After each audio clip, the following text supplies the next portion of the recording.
नमस्कार मित्रों।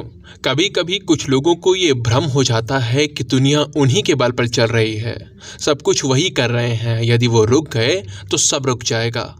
लेकिन किसी का भी अभिमान अधिक दिनों तक टिक नहीं पाता है। कोई ना कोई आता है और उन्हें बताता है कि वो रुकें या चलें, इससे कोई अंतर नहीं पड़ने वाला। और अभी अभी यही कुछ हुआ है पीवीआर और आइनॉक्स के साथ में।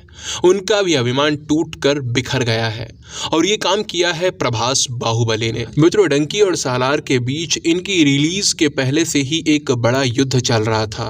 डंकी के निर्माता साम दाम दंड भेद के द्वारा इस युद्ध को जीतने का पूरा प्रयास कर रहे थे।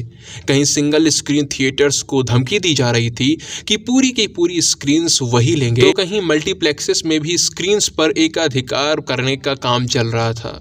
उत्तर भारत की बात करें तो यहाँ पर पीवीआर आइनॉक्स में डंकी की तुलना में सालार को बहुत कम शोज दिए जा रहे थे, वो भी ऑड टाइमिंग के।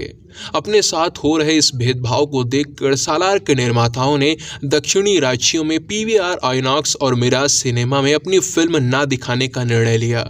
और ये इतना बड़ा निर्णय था, इतना बड़ा प्रत्युत्तर था सालार की ओर से कि सारी मल्टीप्लेक्स चेन्स हिल गए। इन सभी को पता था कि डंकी उन्हें बचा नहीं पाएगी। सालार द्वारा उनका जो ये बाइकआउट किया गया है, इसका परिणाम इतना भयंकर होगा कि वो सहन नहीं कर पाएंगे। इसीलिए इन लोगों की ओर से डैमेज कंट्रोल करते हुए तुरंत ही ये कह दिया गया कि ये अफवाह है, सालार पूरे देश में पीवीआर आइनॉक्स पर चलेगी। जबकि मित्रों, वास्तविकता ये है कि ये कोई अफवाह नहीं थी। सालार के शोज दक्षिण भारत के राज्यों में पीवीआर आइनॉक्स से हटा लिए गए थे। मैंने समाचार मिलते ही खुद बुक माई शो पर जाकर चेक किया था, लेकिन फिर बाद में बैकग्राउंड में कोई समझौता हुआ होगा, पीवीआर आइनॉक्स ने क्षमा याचना की होगी, जिस कारण अब सब ठीक चल रहा है। अभी के लिए सालार उत्तर के साथ साथ दक्षिण में भी इन मल्टीप्लेक्स चेन्स में दिखाई जा रही है। लेकिन ये जो पूरा घटनाक्रम हुआ है, ये बहुत ही अच्छा हुआ है, क्योंकि जहाँ एकाधिकार होता है वहाँ उन्नति नहीं होती और जन भावनाओं का सम्मान खत्म हो जाता है।